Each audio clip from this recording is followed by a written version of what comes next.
Okay, I'm calling this meeting of the Educational Affairs Committee to order. We will start with a roll call. Let's start with Dr. Whiting. Ross Whiting present.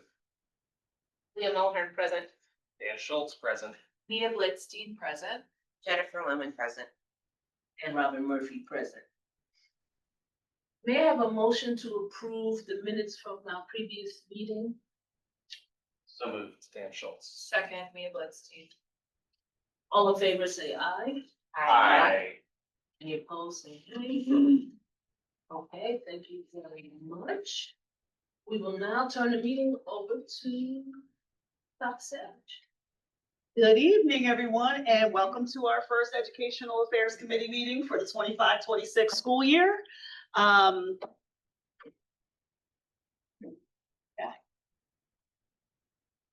There you go. I got the slide deck to work. We are excited to actually present this evening a pretty short agenda, but which we will do after we actually review our essence, our mission, and our vision, which we tend to start each of our committee meetings with here in Educational Affairs. So our essence, belonging, becoming, and excelling, making sure that we honor the diversity that is within our community and acknowledge that it gives us strength and kind of defines our purpose and our why here in the district.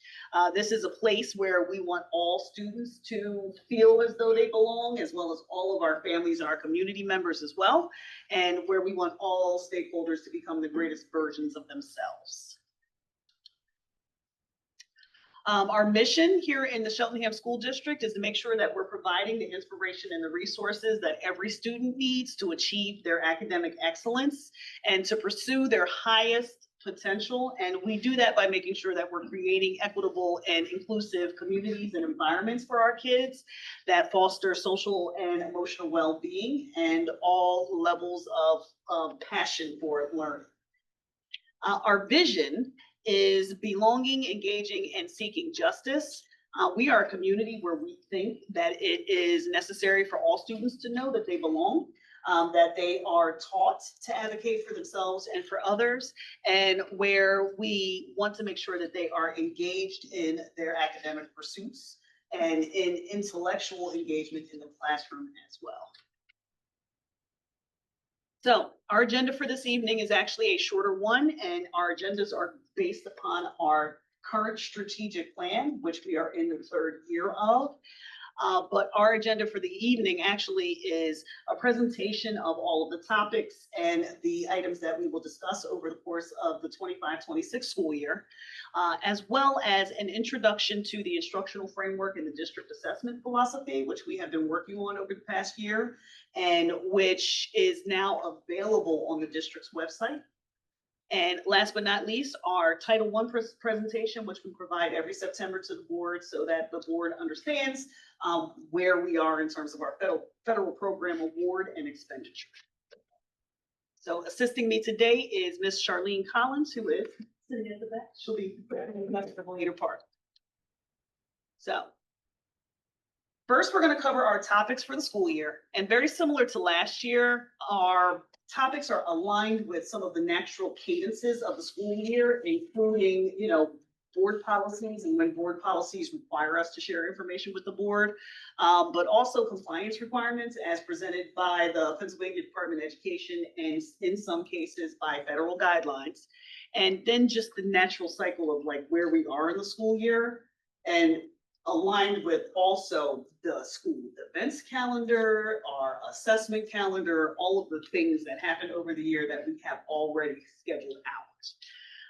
This schedule this year is a bit more aligned and structured than it has been even against last year, to be quite honest, because now that we've been through this one time, we have a better sense and cycle of the information that is necessary to share with the board on a regular basis. So, obviously, the September 16th meeting is here. In October, we plan to actually have a draft academic calendar for the board to review at that point. Last year, we actually put together an academic calendar committee that created a process and a framework for what the calendar should look like moving forward. And we're still within like a 2-year cycle around that committee. So we will actually be bringing that committee back together to review a couple of drafts. My assumption is that the process will actually move a little faster than it did last year. We'll also have our elementary school data presentations at that meeting, and we'll have our elementary school principals present their continuous school improvement plans. And I just wanted to be clear that those continuous school improvement plans are actually school improvement plans that we internally here in the district require. They are not school improvement plans as related to any deficiency or anything of the sort at a state or a federal level. Instead, it's just part of our practice that we pick initiatives, projects based upon data, and we put together internal continuous school improvement plans, so we're always getting better. You'll see here for November that we actually have a very similar process for the secondary schools. So our secondary principals will come and present their internal, Shellingham School District school improvement plans, but we will also have a comprehensive plan progress monitoring review. Last year, we put together a comprehensive plan per PDE requirements, and we are now in implementation. So we'll be able to share with you the things that we have done as aligned to that plan. In December, we will look at course proposals for the high school. We will also get a report on EPIC in particular, and we will start to hear about the strategic plan update, and probably at that point, start hearing more about the process of refresh and renewal of the strategic plan. We are in our last year of the strategic plan, and we are going to be needing to go through a process to either reinvigorate, rewrite, refresh, do something so that we have a strategic plan for our next cycle. On January 20th, and this is actually new, we held a meeting for board topics. So as different agenda items are coming up over the course of the year that the Educational Affairs Committee is interested in hearing about, we can actually have presentations prepared for that particular board date. In February, we'll do a special education plan progress monitoring report, and we will also at that point review our gifted education plan and programs. With the separation of challenge into STEM and gifted, we thought it was important to put a report that was specific to gifted into the Educational Affairs Committee agendas for this year so that we could report out on how that shift has actually been going over the course of the year. And then in March, we'll talk about the student services plan and social emotional learning, as well as elementary report card implementation, as now that EP is closed, Elkins Park is closed, which is still very strange to say out loud. And our elementary schools are K to 5. We are in a better place to actually pursue a new elementary report card and to implement and plan for implementation, because now it's not like it would be splintered. It is going to be housed succinctly at one level. In April, we will have our typical STEM PBL showcase. And then in May, we will have a joint meeting with the policy committee, as well as a graduation and pathway report and a final report on EPIC. Our last meeting, which is in June, is a combined comprehensive and strategic plan update. At that point, we will be wrapping up the strategic plan, progress monitoring on the first complete year of the comprehensive plan. And at that point, we probably will have some thought and direction as to the upcoming strategic plan as well. And obviously, these topics may change over the course of the year, but that is our arc for the year, along with the reasoning behind the thinking and the planning that we put into this arc. So I'll pause there. Questions?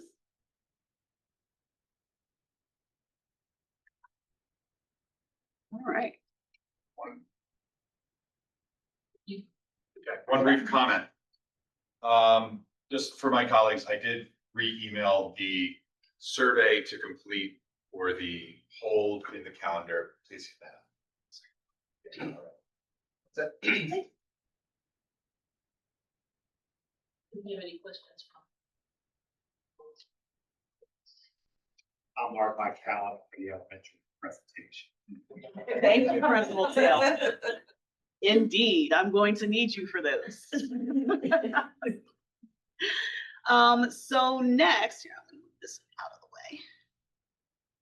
There you go. We just wanted to give a brief update to the Educational Affairs Committee and also to the larger public around the instructional framework and the district assessment philosophy, which the Office of Education, in conjunction with and reviewed by our administrators in our schools, actually have been working on over the course of the past year. It's incredibly important because we wanted to make sure that we, as a total district and an organization, really started to name what we expected from instruction. What do we want our students to know? How do we want our students to learn those things? And why is it important to teach students the things that we want them to know? We wanted to make sure that we were delineating this and laying it out so that we could set common and consistent expectations and norm across buildings, but also so that we could really situate ourselves in our core beliefs and our core tenets as a district for teaching and learning, honestly, and what it is that we expect our teachers and our students to do. So our instructional framework is a really robust document, and it is an attempt at us actually naming and creating a common understanding for what we think teaching and learning should look like. And it's important to have one because if we have something to anchor our work in across all schools, then we can make some more aligned and better decisions about the programs that we purchase, how we are budgeting our funds, the staffing that we need to do, our hiring mechanisms and questions that we present to teachers in hiring. And it will really help us to make sure that our instruction in our schools remains student-centered and focused on standards. So our instructional framework starts with belief statements, right? And these belief statements are aligned to our vision, our mission, and our essence.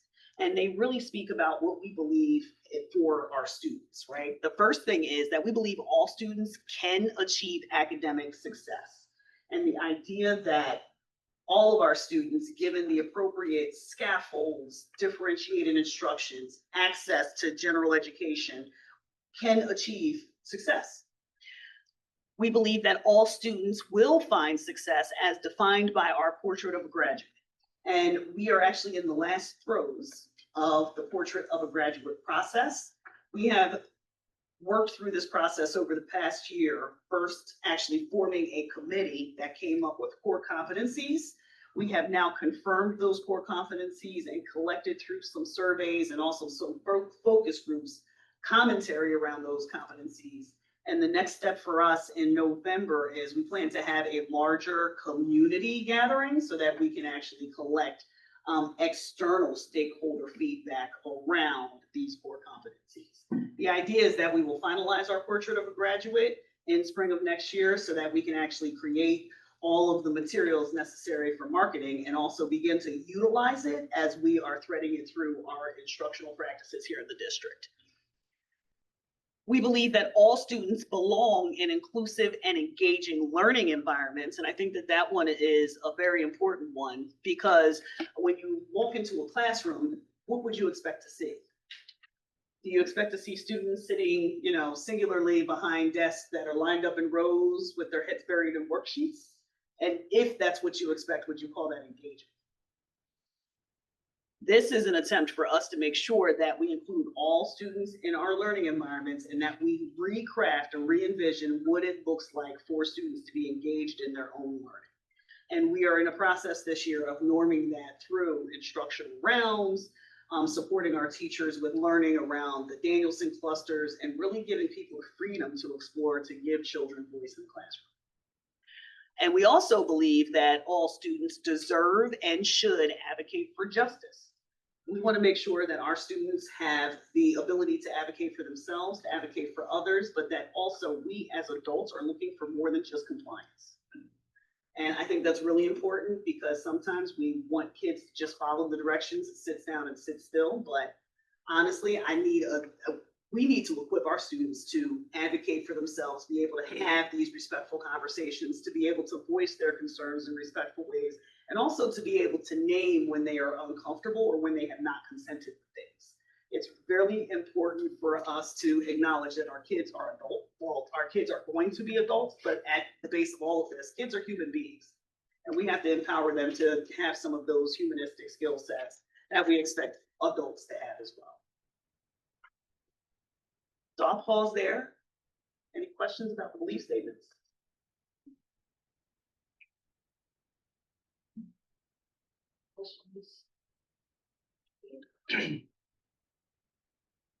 Yeah, I have a question around, these are amazing statements, and in particular, the last one strikes me as students and the families need to hear these statements themselves to help know that that's the intention. So I just, at some point, I imagine these will be communicated. I mean, they're being communicated here. yes. But I could see it back to school nights in the future, these kinds of things I'm hearing. So it's more of a comment than a question. Oh, absolutely. And we have a slide too in here about like this communication cadence and that idea that, you know, you have to say things to people multiple times for them to hear it. And how are we going to get this out to all of our stakeholders to know, like, this is what we expect. And this is what we hold and value, right?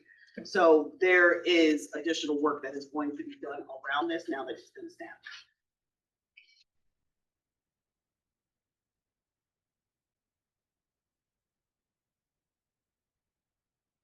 So we also had some foundational understandings that came out of this process that we actually have shared on this slide, and we have created a graphic for as well. Because when we thought about foundational understandings and the things that we wanted to thread through the entire instructional framework, it was these 4 ideas. First and foremost, it was the idea that all learning should be learner-centered. When you think about how people learn and what they learn, more often than not, if you are not attending to the learner themselves, how they learn, what they already know, where they are starting from, and what they need in order to, you know, scaffold their skills up to the expectation. If you teach people in that way, you get much, much more in terms of achievement and efficacy than if you just force feed people based upon a presumption or an assumed model. So really thinking about what it means to be learner-centered and how we can gather data from our students to understand the learner that they are and build our engagement and our instruction around that is one of our foundational understandings. We also wanted to make sure that we were just clearing this, I call the standards the floor, right? There's a lot of research and argument out there around like whether or not we should be teaching to state standards. I think state standards are the floor for expectations, and what we build on top of that or beyond that are completely up to the board and the community. But at the end of the day, our students actually, we as an entity have a legal requirement around making sure that we teach to state standards. And we wanted to honor that and make sure that we were all on the same page around what that floor was. I don't know if you can see it over here. Engaging. We wanted to make sure that when we talked about instruction in the classroom, a foundational understanding is that instruction should be engaging. It should be meaningful. It should be rigorous. It should be based upon student interest. It should grab their attention and make them be excited to come to school every day. Without engagement, that's why you see students that often turn off to school. And we wanted to, and we're focused on empowering our teachers to release some of that learning to students so it becomes more and more engaging to them, especially as they get older. And last but not least, data informed. This is about how we assess student progress, how we analyze the data that we get from those assessments, how we use that data to actually inform our instruction moving forward. And if we do have to provide interventions or extensions, how we're monitoring student progress so we can determine when those interventions or extensions are no longer necessary or if they continue to be necessary. Sometimes we collect a bunch of data and we don't know what to do with it. We are trying to put cycles in place and streamline our actual data collection processes so that we don't have too much data and so we're collecting the data we actually. We'll pause there too.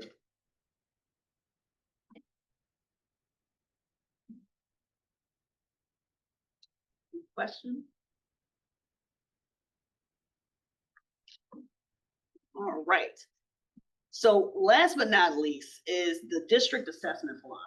And an assessment philosophy is really our statement as a district around what we use assessment for and what assessments we use, when we use them, and how we use them, right? So it actually defines the different types of assessments that we give students, and then it gives us a kind of sense of and a timeline of when we use those assessments and for what purpose.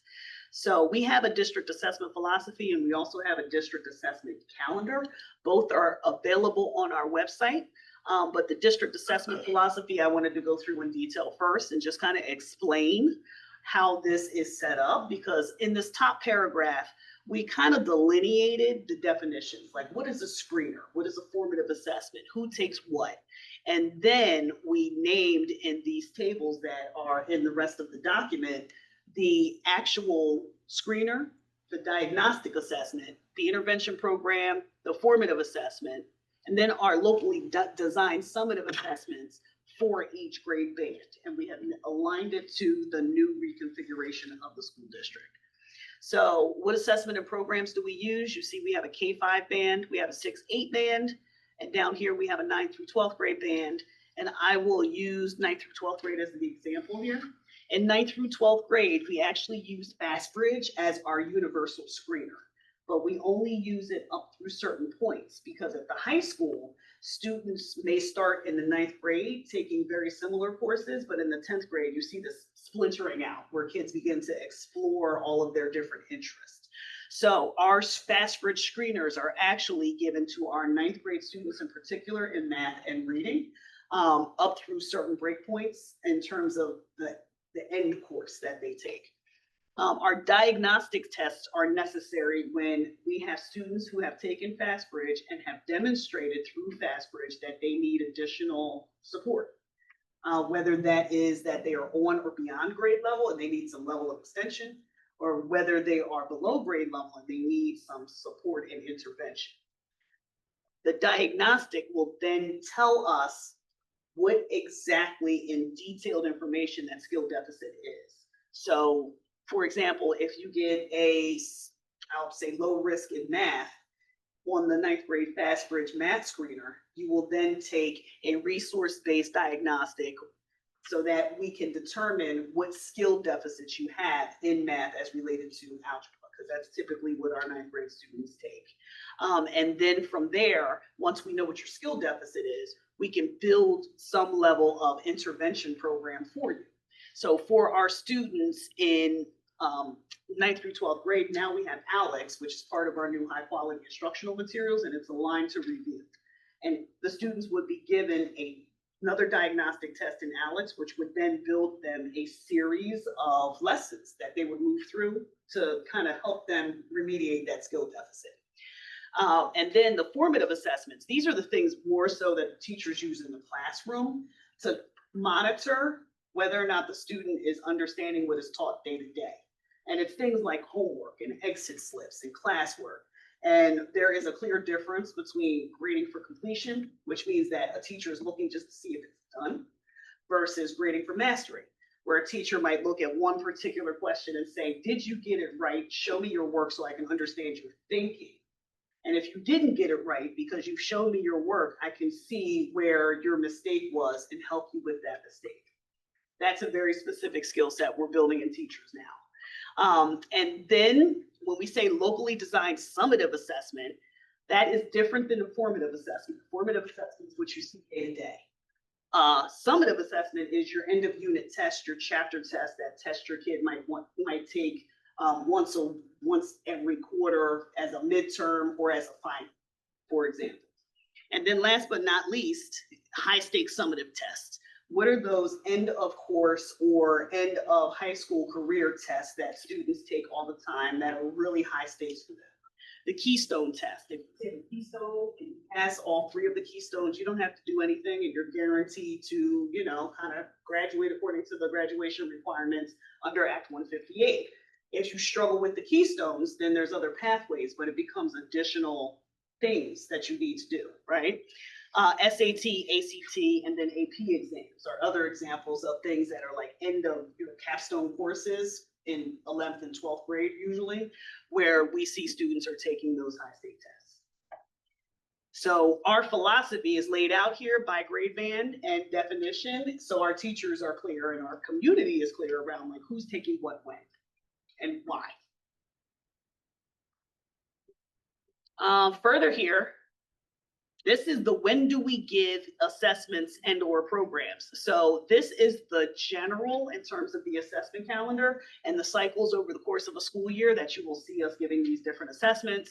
So going back to high school as our example, we know in high school, we take Fast Bridge in the beginning of the year, the middle of the year, and the end of year. So usually you see it in August and September, you see it in January, and then you see it April to May. The CDT and these different diagnostic tests, we usually give those in September and February after we give Fast Bridge, obviously, because Fast Bridge will tell us whether or not a student needs a diagnostic. These are our intervention programs, and this is a span of time because the intervention program is supposed to be a period of time that a student participates in order to see some level of remediation. And then ongoing, these common assessments, including finals and midterms and your formative assessments, all of those things happen over the course of a school term, whether it's a marking period or 2 marking periods together as a semester. And then last but not least, we give the keystone in the winter and the spring, and then we give the SAT, the PSAT, the ACTs, everything else happens over the course of the year at various assorted times. So we're hopeful that this is going to be helpful to everyone in order to keep us aligned in terms of like what we're doing and why we're doing it. The other thing that we do have available now is the full district assessment calendar, and we have made this public facing, but this actually has all of the assessments. And you can see there's people in it, but it is a detailed layout of the dates that we administer these different assessments so that people know when the windows are open and what to expect and when it's coming. So you also have here a point of contact so that people know who to reach out to. And in addition to this table, we also have a timeline, which is a Gantt chart for teachers, so the teachers can kind of see it over the course of the year, week by week, so that they know what they're doing when. And then we have it by grade band. And this is the one I always have to shrink down because it won't show me. I got to shrink it even further. So you can see elementary schools, these are the K-5 assessments, and we actually have broken it down by grade so that there's no confusion and everybody knows what you're taking, you know, in your particular grade. And then last but not least, these are the dates that we expect the common assessments to be given at the K-6 level in particular, because it is important for us to have like a kind of normed calendar that aligns with our pacing guides in our curriculum. So all of that is out there. And it is actually on the Office of Education's landing page on the school district website. So these actual links are now live on the school district's webpage. And when you're up here and you go to departments and you pull up the Department of Education, you will get not just the icon around the instructional framework, but a brief description and then links to the instructional framework, the assessment philosophy, and the assessment calendar. In the spirit of transparency, we want to make sure that parents and families and community stakeholders know what's going on in the district. So we are starting to put more of the information out there. And we are thinking succinctly about how we can organize it in ways so that you don't have to kind of like dig through the entire site to get to what it is that you're looking for. The other things that are coming down the pike that we have been working with in terms of like our entire instructional practice is course descriptions for all course subjects. So in the next few months, there will be a link available, again, probably on the Office of Education website, to what we'll call the blueprint, where we will have these course descriptions for all of our major subjects, K-12, in terms of what is actually taught and what it is expected for students to learn in a particular year, for example, in math or in ELA or in science or in social studies. Eventually, we will have pacing guides as well that will be linked to those course descriptions so that you'll be able to see like unit plans. This is how long unit 1 should take. It might take 20 days. Over the course of the 20 days, here are the standards that we will cover.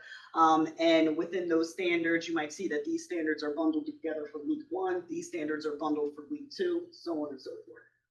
And then last but not least, there are a ton of data points that are available publicly for our school district through, for example, the Future Ready Index or PD's website. But we think it's important to actually begin to utilize that data to tell the district story over time. And we will be internally discussing and figuring out what data is relevant for families at a district-wide level and how to present that. Obviously, families already have their students' data available through, the parent portals and through Linkit.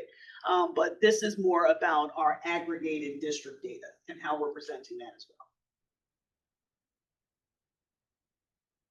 So I will pause. Any questions from the board?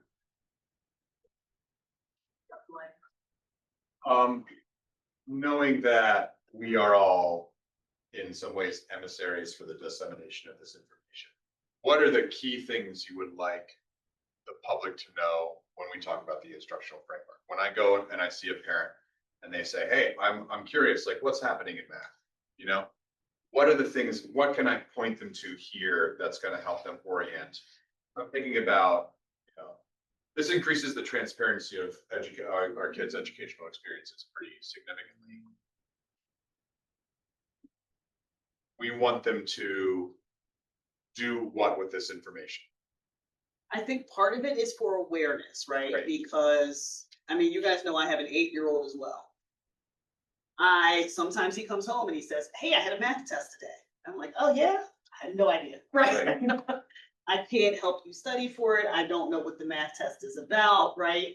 And I think this, particularly the assessment calendar around the common assessments and like the larger tests that we're giving are helpful for parents because it can really help you to prepare your kids. Like make sure that they got a good night's rest, make sure that they have eaten appropriately, make sure you're talking to them about what they've learned on a regular basis so that they're prepared for these assessments, and then look for the work to come home that is going to help support the practice around this.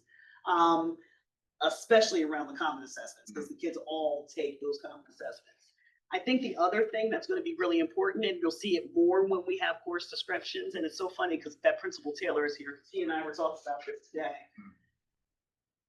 We are internally thinking about what kinds of information and what would be helpful for parents to know and understand about what your child is learning over the course of the school year, and then how you as a parent can support that learning. And I think that there's a gap there for us right now. Because if you don't hear it from the teacher, then you don't hear it because we don't necessarily have that available anywhere else. And that's why we want to build this website out so that we can make sure families understand, my first grader is going to learn these 12 things over the course of the school year in math and these 13 things over the course of the school year in ELA. This is what that thing looks like in practice, and this is how I practice it with them. That's what we would like to get to. So can I check for understanding? Yes. So one of the things that I'm hearing it does is it increases the ability for the district to partner with caregivers in understanding what things they can expect and to be able to support the educational experience and academic engagement of their kids. Correct. Great. And it also, what I'm hearing also is that it increases accountability in some ways for the district to maintain certain pacing and understand what is being delivered to students, and also for parents to be accountable to know what is happening as well. Correct. Yes. Yeah. Okay. Absolutely. Great. And it is, I gotta say, it's a work in progress. It's a work of love. Well, this didn't exist a year. It didn't exist a year ago, and now I can go and see what assessments my son is going to have at any point. It's really helpful. Yeah. Thank you for this one. Absolutely.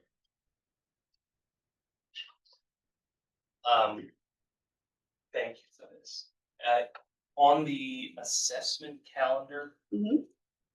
and I apologize, I can't click through the link PDF just as a heads up. So from board docs, so I And asked a we'll- question that I cannot answer myself. But so if it's already there, please forgive me. Is there information around when the data be available to the parents? So I know I saw a column saying when the assessment occurs. Mhm. But especially insofar as where we letting parents know, hey, you're part of this process. We want you to be maybe looking forward to seeing what the results are, knowing when they're likely to come. I don't want to get a specific date. That's a great suggestion. Or even an asterisk of within a month of this date, you'll probably see this on like some Yeah, 'cause indication. last year for Fastbridge in particular, we sent out letters Mm. when the data became available. But I'm wondering if there's more we can do because all of the parents do actually have access to Power School and Link It. Maybe it's posting something in Link It in particular, posting or pushing the letter out to families through principal newsletters or the Sunday news share. So I could add not just a column, but we also, and that's part of this communication plan. We've got to kind of like build all of these things out so that we know when the data is going to come in and then how quickly we can turn it around to push it into the system that it needs to go into, and then we can communicate out that the information is there. So there's some plotting that we can do around that. It's explicit. To sort of piggyback on the same concept, do we have, like common, I don't want to use the word policy, but practice, that's consistent across schools, across grade levels for returning assessments or sharing assessments with families, that are not necessarily, computerized assessments where you get sort of a printout of areas of strength or areas of need, but like specific, where did my kid need more help, so that our families can support them in those areas. I think while I find those printouts to be very helpful, I'm like by profession familiar with a lot of the terminology used on there. Were other people who are not in the education world professionally, I just wonder how we can support them in seeing like specifically problems that your kid got wrong, things that your kid's doing great on, where can I support them? How do I help my kid not wait until they get to report card conferences to like see all this and you say, oh, I never saw any of this until now, but just on a regular basis. I know that some teachers do routinely have like one day of the week where they send home all assessments so parents can see them, initial them. But I didn't know if that is like a common practice that's happening. It is not, as far as I know. And I think it has worked and it changes like not just school to school, but year to year and program to program. What we've been coming across most frequently here lately, especially as we are adopting new instructional materials, publishers are doing interesting things around test security, and they have certain requirements around test security because of their fear of things being copied, right? Like intellectual property. Yeah, all of that protection, good stuff. And it's a curiosity, right?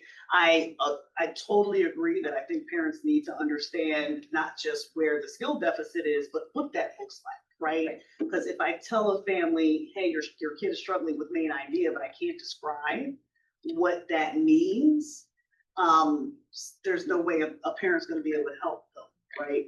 And I think that's where we are internally are starting to try and figure out what that communication mechanism looks like, and also how we can better engage families just in the totality of what it is that we teach over the course of a year, grade level by grade level. Yeah, I think it is. I applaud that Yeah. for sure. And I know it's a work in progress and also. But I do think you're right. We probably should norm around something and figure out how much we can share without us being in jeopardy with publishers that we, or vendors. And even to me, with the kids themselves, like sometimes I ask my kid, like, how did it go? And he's like, oh, I think I did okay. And then we never come back to it. And I'm like, well, how did it go? And like, what did you do well on? Right. You know, where did you make a mistake? Well, that goes That's, back you to know, that right. idea of like formative assessment and grading for completion versus mastery. Right. Because if I'm just looking and checking to make sure it's done, I don't know whether your kid got it right or not. That's a problem. That's a huge problem.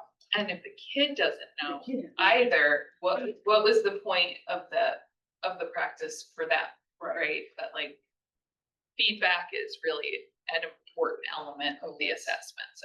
Absolutely is. Absolutely. Right down to like, are we using like the screening data that we get back? How are we using that and how we're sharing it with children? Do they know? There's a lot there. Thank you. Absolutely. Any other questions? Any questions? All right, so next, I would like to call upon Dr. Collins to come on over. We have our Title I presentation ready for this evening. When I asked her how would I get this thing, when she told me, I'm legally not allowed to talk. She actually, the third grader was like, sorry, Dad, I am not gonna And tell the you. fact that PBE puts that in the script. that And that's we what's read up to with the her, children not is a anything. thing. Ooh. Script that Max memorized verbatim. said. Not only that, we check online. I didn't ask if there was anyone online with a question. Absolutely. Yeah, I'll try it for you. I don't know how to check on you. You got rid of, never gonna stop talking to your dad, all right?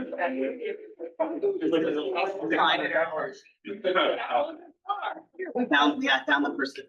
We have so many participants. There you go. All right. Oh, yeah. And do we have anyone online that has any questions that they would like to, have us speak to this evening?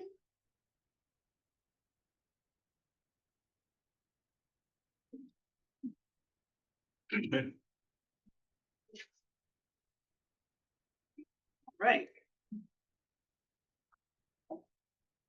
And with that, I'll go back to sharing.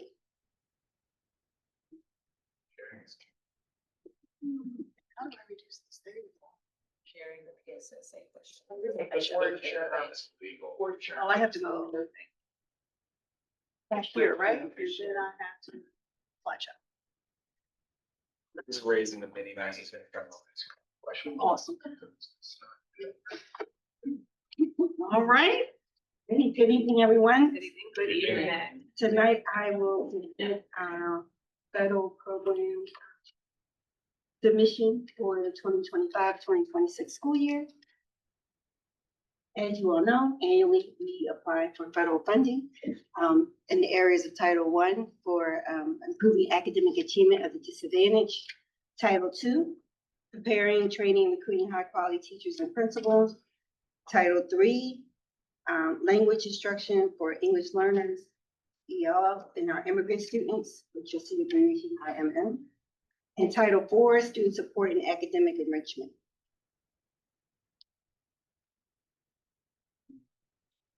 If these slides look very familiar, they are. Content has not changed except the numbers have changed, okay? So as you all know, and for those who are joining online, Title I is part of the Elementary and Secondary Education Act, as amended by the Every Student Succeeds Act, ESSA, which provides financial assistance to local educational agencies, which are called LEAs. We love our acronyms. Where a percentage of children may be identified from being of low-income families determines the amount of need for our district. With that, we do an average, take the average of the district, and those schools who meet or exceed the average are those schools who receive the Title I funding in the district. So for our schools here in Shellingham School District, this year we have Shellingham Elementary, we have Myers Elementary, and for the first time in a few years, we have Shellingham High School. They will be identified as targeted assistants for the district, meaning that select students based on their student data will be identified to receive support from our teachers and our specialists at those buildings.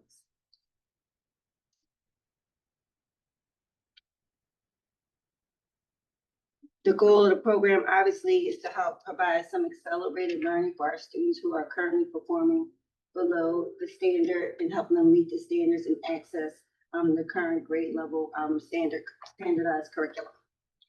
Our goal is to try not as much as possible to remove students from to miss instructional learning time. So we do that during our win time at our elementary schools, and then at the high school, we have students that are actually rostered into a reading support class.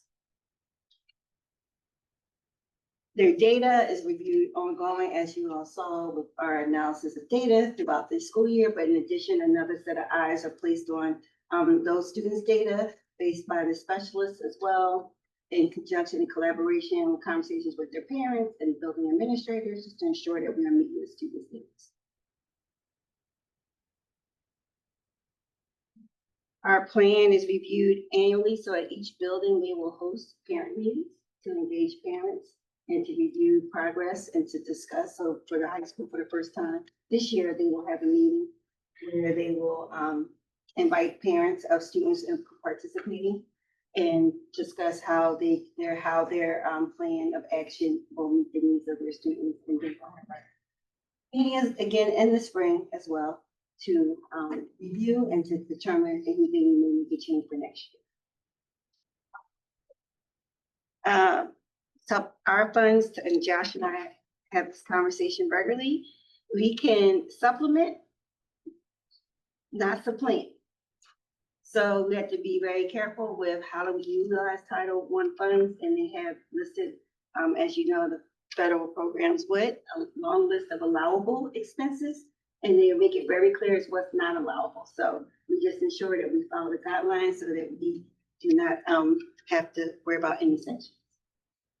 Parent and family engagement is a key component for Title I programming. That's why we engage the parents in reviewing the plan. We invite them and get feedback. And also have this year, we'll have have PD workshops for our teachers about how to better engage with parents at these Title I schools. So just to ensure that we are getting community input on how we are spending these funds. We are only allowed to, 90% of the funds have to be used at the building level. There used to be a time in the district prior to our arrival where the funds were controlled here at central office, but it is important that the funds be spent and are utilized at the building level. Myers, I know, has a Title I night and an EL night. All of our schools have some type of evening night to provide supports for our parents. This is really essential and the key component of the Title I program.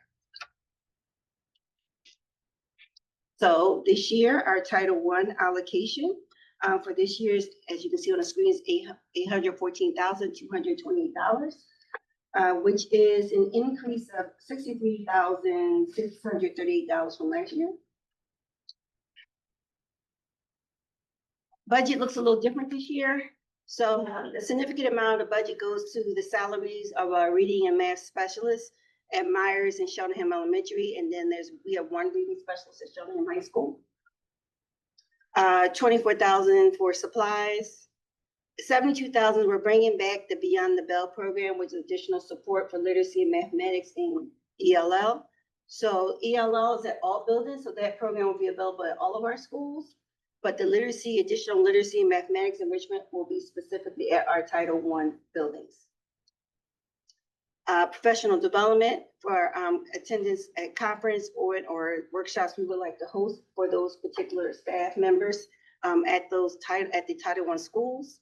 We also have responsibility to our non-public school students, how they are identified. If we have students who are identified as low income that attend a non-pub, but would have been in Myers, Cheltenham Elementary, or Cheltenham High Schools catchment, those students can receive additional support from our funding. So that allocation for this year is $2,765. And we contract with the Montgomery County Intermediate Unit to support them. Communication, that's the big parent and family engagement piece that was increased to $10,000 for the 3 buildings. And that $28 is the allocation towards the non-public. When you put the information in, it calculates for you, so that's how much non-pubs are allocated. And then the last is our line item to support our homeless students here in the district.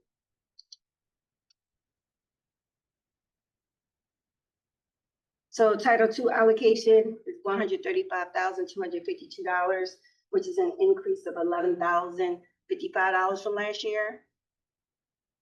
And this is totally federally funded to help improve the quality of instruction in our core academic subjects. Last year, we utilized it to reduce class size in grade 4 in 2 buildings. This year, we're utilizing it to reduce class size in 3rd grade. And those schools are Shawneeham and Myers Elementary. Our non-public school allocation is $29,637.84. So just so you know, these are for the non-pubs that are actually in Cheltenham Township School District. Those are our non-pubs from which we're responsible for. That's listed on the screen. Pearland Jewish Day School, Presentation BBM, Ancilla Assumpta, and Winco Academy. And their allocations are determined based on their enrollment data that they supply to us, and then configured by the state, what they would get from that $29,637. And then lastly, as we did last year, we are transferring the $55,960 from our Title IV allocation over to Title II to help support the class size reduction. And just so you know, we meet with the non-pubs to ask them what they would like to see happen with the Title I and Title II dollars, and they're in agreement with how we are utilizing the funds for this school. So Title III is for our ELL and our IMM populations, we said earlier. And that is, we're in a consortium with the Montgomery County Intermediate Unit. So they bring several school districts together that have a lower percentage of ELL population or immigrant populations, and we pool our money all together to give us a bigger pot of money to work with. And so our total allocation is $26,345. So it works. So okay. So because it supports our Title II, 75% of the funds can be Title III, can be utilized by the MCIU. And what they do for us is they provide ongoing PD throughout the school year for our ELL staff and our building administrators and classroom teachers and counselors. In addition to that, for programs that they support ELL, we have instructional programs that they buy for all the districts that our students have access to and our teachers to utilize. So our Lexia program for ELL students is purchased through the IU. They just sent a spreadsheet today for additional instructional resources that we can purchase to help support our students. So $18,923 stays with the consortium, and what they do is, like I said, provide that PD for us, purchase those instructional resources for us, and they also allow us $6,500 roughly that comes back to the district that we can identify for specific items we need for our teachers to use or resources for families. In the same way with our immigrant funds, which is $836. I must say, Title III did go down this year. It was a decrease of $2,324 from last year.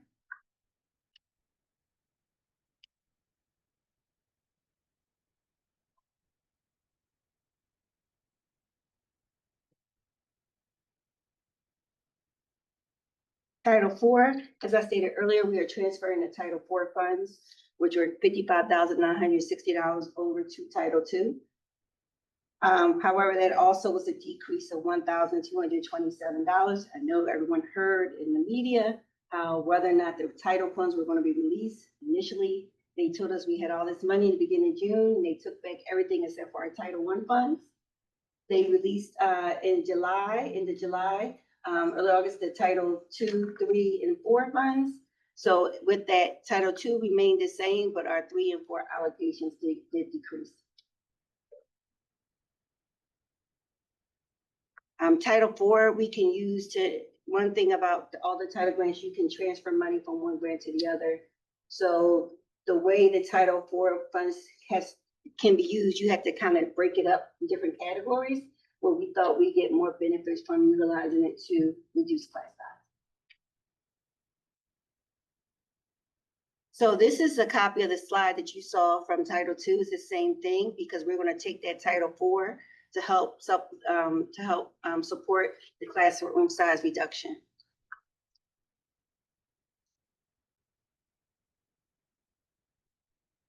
Ms. Blitzstein. First of all, thank you very much. I have a couple of questions about the allocations to non-public schools. So all of those allocations that we saw twice in the Title II and the Title IV slides, yeah. So that all comes from our $135,000 budget? Yes. Okay. And then is that calculated proportionally by the number of students from our district that would have gone to that neighborhood school? No, so for Title II, that number is calculated by the total enrollment at those particular institutions. So based on how many kids that they have, because Title II is more so about making sure every child has access, regardless public or non-public. So any child enrolled, so because those institutions sit in our township, regardless if our kids go there or not, those, based on their enrollment, they get a percentage of the funds. We house the funds Got it. just because it comes to us. It used to be a time all the funds went to the NCIU and they managed it. Now they have their federal programs. They changed the guidelines where the actual LEA, the school district, manages the funds. So because those schools sit in our township, we manage the allocation. And it's based on their student enrollment. Now, Title I is based on our kids at a non-pub, could be anywhere. But if they're in need of additional support, then they can, if their child is in the catchment for our Title I schools only, they can receive an allocation. Wherever they are. Wherever they are. So the amount that we allocate to non-public schools that comes from the Title II funding is based on those schools that fall within our township. Yes, Enrollment. correct. Thank you. You're welcome. So first off, framing the question, the academic and experiential gains experienced from classroom size reduction are well documented, period.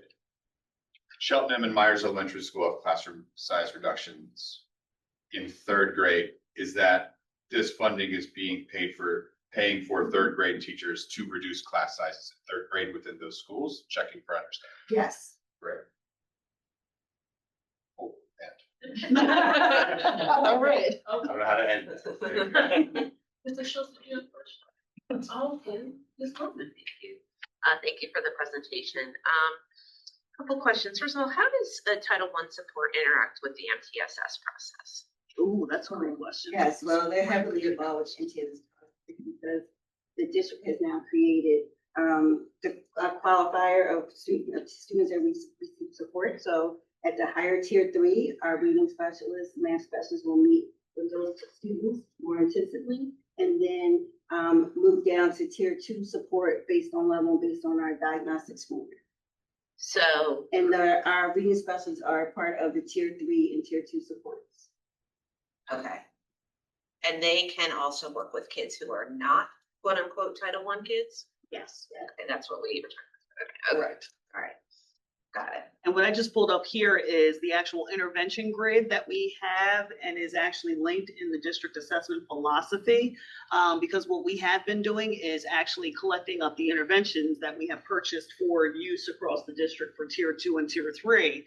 We have named the content area, the skills area, the band, and then the tier that you can actually utilize it with, and where the student's entrance and exit criteria is, right? And the purpose of this was to assist these specialists in our Title I schools, but also in all of the other schools with knowing and understanding what interventions to provide. I think it's important to point out that even though these specialists might be supporting students that are targeted for assistance, Typically, these students are targeted for tier 3 MTSS assistants.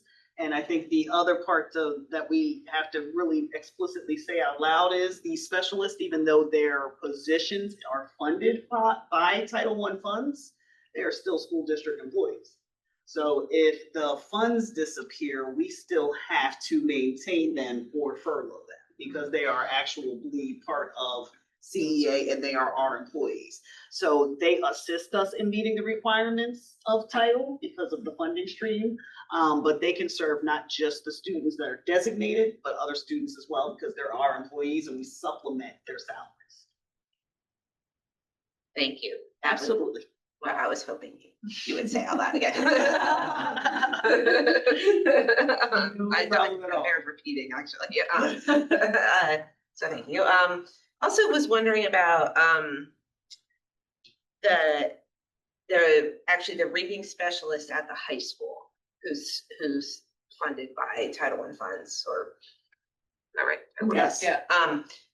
Is that the only reading specialist at the high school, or is it the only one funded by Title I funds? She is the only reading specialist at the high school. Correct. Yes. If we had $1 million drop out of the sky, would we hire more reading specialists at the high school? Quite possibly. And we actually were thinking about a math specialist in particular. Quite honestly, those positions at the high school level are hard to fill. And we have a sneaking suspicion that the high school will not be Title I next year. It hasn't been Title I in about 7 years, so Okay. it cycles itself out. Okay. And we were in trying to be prudent about, taxpayer dollars and the expenditures. We didn't necessarily want to create another position for which the funding stream was uncertain. Right. But one of the things the high school has done this year is to provide additional support inside Algebra 1, most of the Algebra 1 classes. So there's 13 of them, but 9 of them have additional support staff member in the room to help with their goals, academic goals around algebra at the high school. It's part of the 9th grade academy model. Okay. You have more questions, Jenny? I'm sorry. No, go ahead. Was EP Title I last year? Yes. Yes, And Cedarbrook East and Cedarbrook are not this year. they are not. We must be a razor's edge away from Title I eligibility in the schools. Cedarbrook, collectively, the 6 to 8, yes. Yeah. Yes. Very close. Very close. But I think when, with Elkins Park being redistributed, the existing 6th graders moved into 7th grade. The existing 5th graders moved into 6th grade, but all of the proportions changed because the 4th graders were kept in the elementary school. So all of the numbers shifted, everything shifted. And that's what we're kind of tending to now. Thank you. Yeah. Do we have any questions online?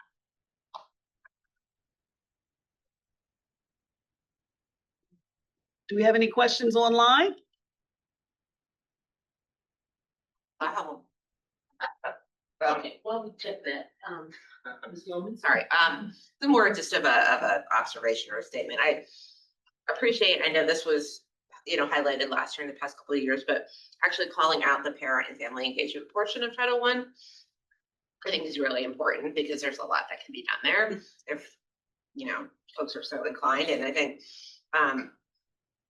it actually provides a nice framework, I think, actually for, just kind of how to think about parent and family engagement in a way that could be applied, I think, to non-Title I families too, right? Yeah, so I'm glad that we're talking about that more. That was an issue that I used to ask about. That is good. Angry stares back. I don't know how else to sort of describe it. So I'm glad that we are talking about it now. No, absolutely. Ms. Nolan? Just, Ms. Lemon reminded me about that family engagement evening. Can you just remind me, if when the school plans those events, the whole student body is invited, or only students that are receiving services through Title I, or how does that work? So normally it is invitation to the Title I families, but what some of our schools have done is figured out a way to have other resources available for other families as well, so they can meet, everyone's needs in total population. But specifically for Title I and for our ELL parents, we're required to do that. And to clarify, those are students that are receiving services through Title I funds, Correct. not necessarily the students that were used to identify the building as a Title I school. And, well, the It can- students I know there's receiving overlap, Title but- I's, right, there is overlapping in the fact that our teachers who go across content grade level areas and or support kids, Right. additional supports like a math night can very well easily, be for all families, also specific supports in place identified for our Title I families. Thank you. One more thing, mentioned Beyond the Bell. Yeah. And I'm wondering if you could just speak a little bit more about what that looks like in childhood. So that program actually existed pre-COVID, and we utilized federal funds for that. But then when we received the ESSER funding, ESSER paid for it for everybody. So therefore, we no longer requested it within our federal program funds. But noticeably, those schools who had the program prior requested that it came back. In addition, it also allowed our ELL teachers, specialists to provide additional support for our ELL students at all of our schools, regardless if they were Title I or not. So with that, that program is a before or after school. They work with small groups of students. Because it's federal dollars, they have to track attendance, they have to do progress monitoring, collect data on student progress. And it just provides another layer of support for our students as well. Thank you. Any questions from the audience? No. I'm good. All right, so, may I have a motion to adjourn the meeting? Second prospect. All in favor, say aye. Aye.